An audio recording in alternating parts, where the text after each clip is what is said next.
एकटा बिसहर के गीत गाबै छी। नीक लागत तऽ कनि कमेंट लाइक शेयर फॉलो जरूर कर लेबै। सखी हे सावनी मास अन्हरिया बिसहरी एलनी दुअरिया ना कथी आसन देबनी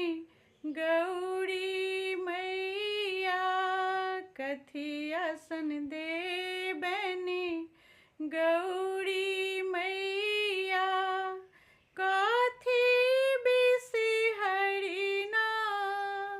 सखी हे सावनी मास अन्हरिया बिसहरी एलनी दुअरिया ना आसन बैसक देबनी गौरी मैया मैना पात बिसहरी ना सखी हे सावनी मास अन्हरिया बिसहरी एलनी दुअरिया ना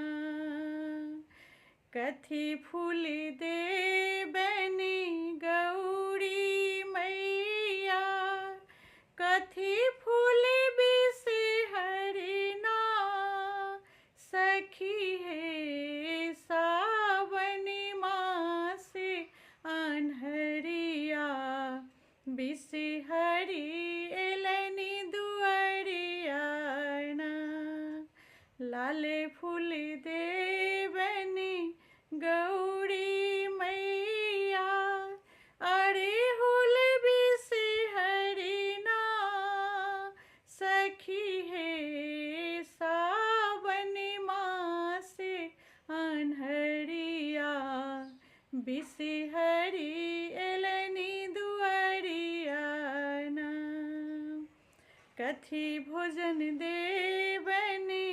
गौरी मैया कथी भोजन देबनी गौरी मैया कथी बिसहरी ना सखी हे सावनी मास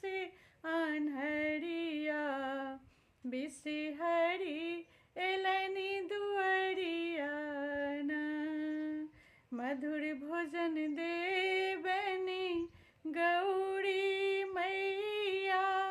लाबा दूध बिसहरी ना सखी हे सावनी मास अन्हरिया बिसहरी एलनी दुअरिया ना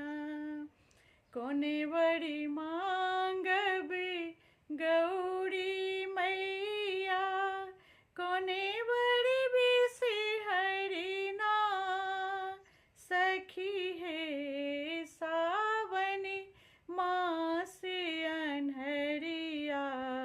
बिसहरी एलनी दुअरिया ना